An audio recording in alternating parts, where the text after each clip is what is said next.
For many Christians, fasting feels intimidating. Some people assume it's only for pastors, spiritual leaders, or people going through a major crisis. Others have tried fasting before and simply ended up feeling hungry and wondering what the point was. But fasting is one of the most powerful spiritual practices we see throughout Scripture, not because it makes God love us more or because it forces God to answer our prayers, but because it helps us draw closer to Him. In this video, I want to walk you through why it is important to fast and pray, what fasting actually does spiritually, and why it can become a meaningful part of your relationship with God. Hello and welcome to the 611 Life. If we have not met before, my name is B.I. Garrix and this is a quiet space for building steady, sustainable rhythms with God in full and demanding seasons of life. If you're learning how to walk with God in a way that it's simple, you're in the right place. And if this kind of guidance is helpful to you, do take a moment to subscribe so you can continue growing with us here. If you're a returning subscriber or have watched any of my videos, welcome back and thank you so much for coming back. We're currently in a mini-series called Building a Prayer Life. Prayer is one of the most important parts of our relationship with God, yet for so many people, it can still feel difficult, inconsistent, and distant. Over the last few videos, we have explored why prayer matters, how to pray, how to build consistency in prayer, and some of the things that can quietly hinder our prayers. Today, we're taking the next step and talking about fasting. And one of the reasons why I care deeply about this topic is because fasting is often misunderstood. Some people see it as a religious obligation. Others see it as a way to convince God to answer prayers. But throughout Scripture, fasting was never about manipulating God. It was about positioning ourselves to seek Him more intentionally. Prayer draws us into conversation with God. Fasting helps remove some of the distractions that compete for our attention during that conversation. Together, they become powerful tools for deepening our relationship with Him. Before we talk about what fasting does spiritually, it is important to understand what fasting actually is. At its simplest, fasting is voluntarily giving up something for a period of time in order to focus more intentionally on God, usually food. In Scripture, this most commonly involved abstaining from food while dedicating time to prayer and seeking God. And throughout the Bible, we see God's people fasting during significant moments in their relationship with Him. In Exodus 34:28, Moses fasted for 40 days and 40 nights while in the presence of God on Mount Sinai as he received God's commandment for his people. This was a season of deep communion with God and preparation for leading Israel according to God's instructions. In 2 Samuel 12:16, David fasted and prayed after learning that his child was critically ill. In his grief and desperation, David sought God's mercy and intervention. In Esther 4:16, Esther called for a 3-day fast before approaching the king to plead for the preservation of the Jewish people. Faced with an impossible situation, she turned to God and asked others to seek Him alongside her. Daniel 10:2-3. Daniel fasted while seeking understanding and revelation from God concerning things he did not fully understand. Through fasting and prayer, he devoted himself to seeking God's wisdom. Then in Acts 13:2-3, the church fasted and prayed while seeking God's direction for ministry. It was during this time that the Holy Spirit instructed them regarding the work of Paul and Barnabas. And in Matthew 4:1-2, Jesus fasted for 40 days and 40 nights in the wilderness before beginning his public ministry. Before stepping into his earthly assignment, he devoted himself to prayer and fasting. Fasting was not reserved for a select group of people in scripture. It was a regular part of seeking God, depending on Him, and drawing closer to Him. In fact, Jesus spoke about fasting in a way that assumed His followers would practice it. In Matthew 6:16-18, Jesus said, "When you fast, not if you fast." Just as Jesus taught His disciples how to pray, He also taught them how to fast. The expectation was not that fasting would be something only a few believers practiced. It was intended to be one of the rhythms a healthy spiritual life entails, not as a religious performance, not to earn God's favor, but as a sincere act of devotion before God. So if you ever wondered whether fasting is still relevant for Christians today, the answer is yes. Not because fasting changes God, but because fasting often changes us. Let me share 5 important reasons why you should fast and pray. The first one is fasting helps us humble ourselves before God. One of the first things fasting does is to remind us that we are dependent on God. Psalm 35:13 says, "I humbled myself with fasting." Fasting reminds us that we're not self-sufficient. We cannot rely solely on our own strength, wisdom, abilities, or resources. We need God. In a culture that encourages independence and self-reliance, fasting teaches us dependence. It brings us back to the posture of humility before God and reminds us that every good thing ultimately comes from Him. The second one is fasting helps us depend more fully on God. Food is not wrong.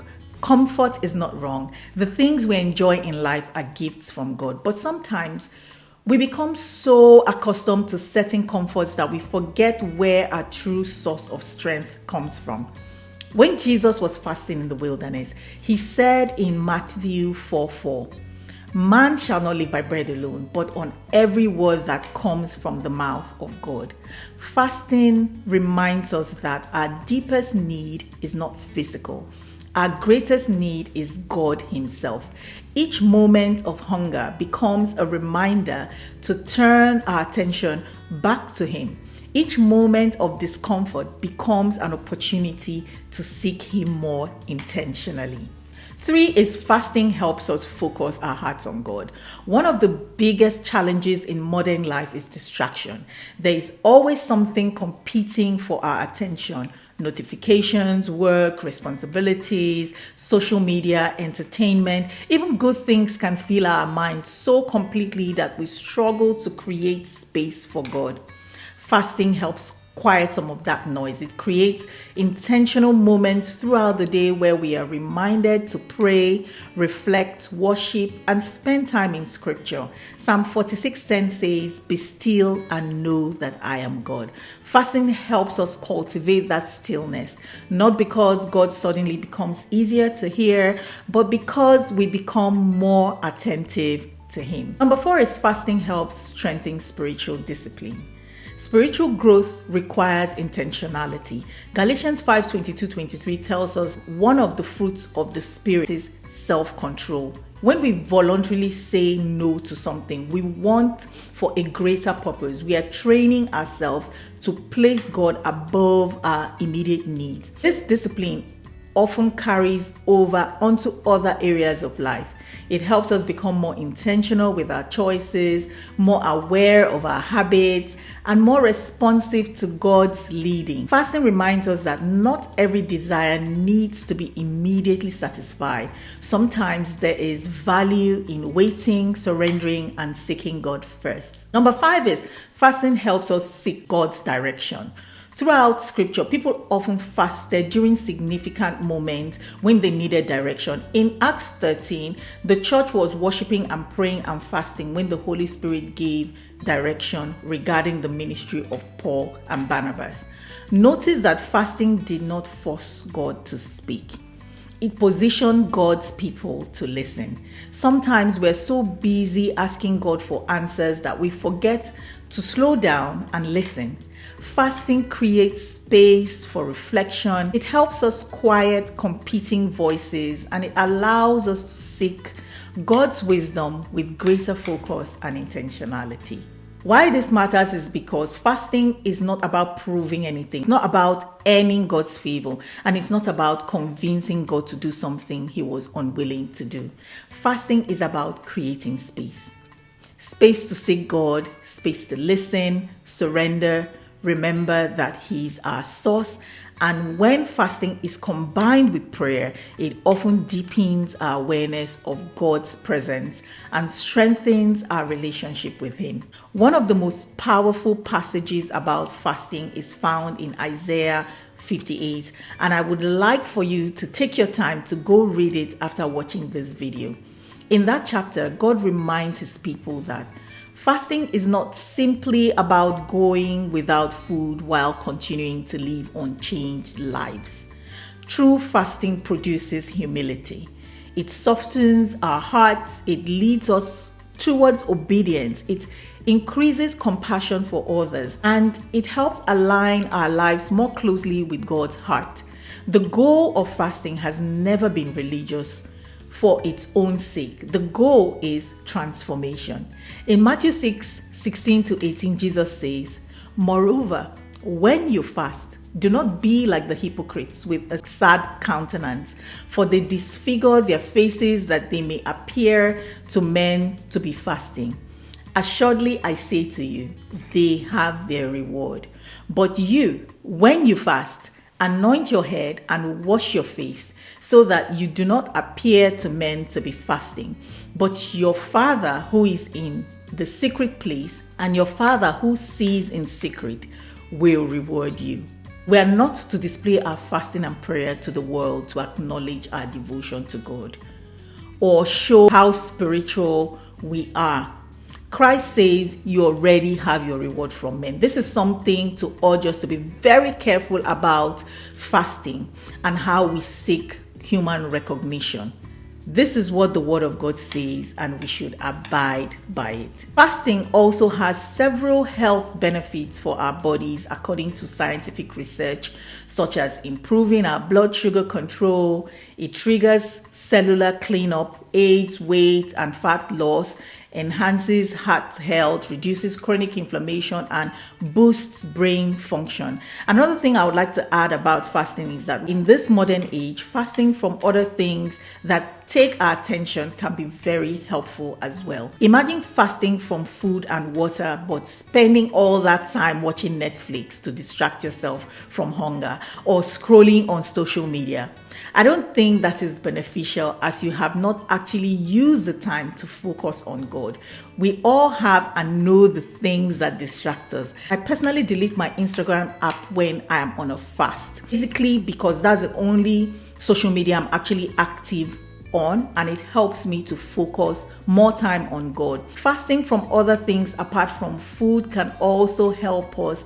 Not everyone can fast from food due to several reasons. Health experts advise against fasting for pregnant women, children, and those with a history of food disorders and food conditions.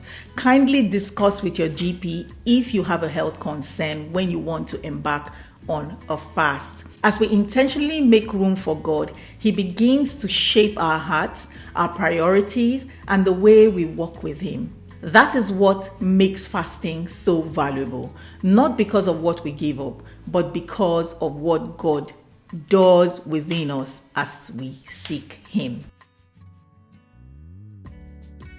If you're trying to rebuild your rhythm with God and would like gentle resources to support your prayer life, the Gentle Reset resources were created with that in mind. It is a collection of resources designed to help you reconnect with God in a way that is simple and sustainable. I would particularly recommend the Gentle Reset Prayer Companion, which offers simple, scripture-anchored prayers designed to help you reconnect with God throughout the rhythms of your day and even during demanding seasons.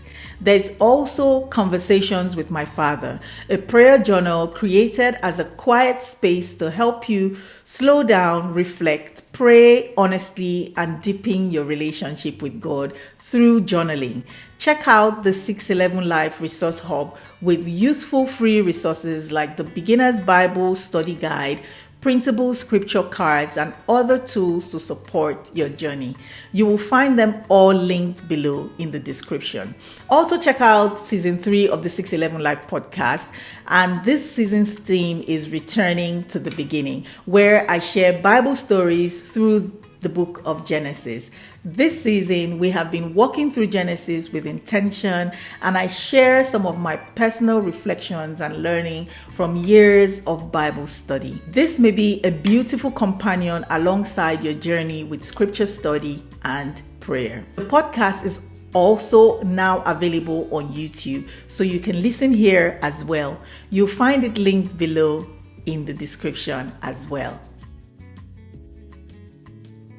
Fasting is not about perfection. It is not about proving anything to God, and it is not about becoming more important in God's eyes.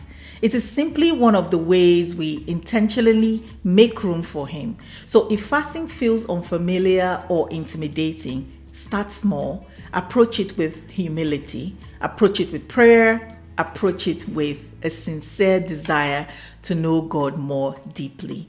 And trust that as you continue seeking Him, He will continue drawing you closer to Himself. If you would like to explore the 611 Life more, there's also the 611 Life blog on my website with encouraging and faith-building articles to support your journey. Take what supports you and move at your own pace. Thank you so much for spending time here. And if this spoke to you, let me know in the comments whether you have ever fasted before and what you learned from the experience. You can also watch my videos on how to build a consistent prayer life and the things that can hinder your prayers. Remember, God loves you, and His desire is for you to be saved and have a lasting relationship with Him. So why not start your journey today with God? And I promise you won't regret it. Before you go, don't forget to subscribe, like, and share this video with your family and friends. I look forward to seeing you in my next video. Take care of yourself and stay blessed.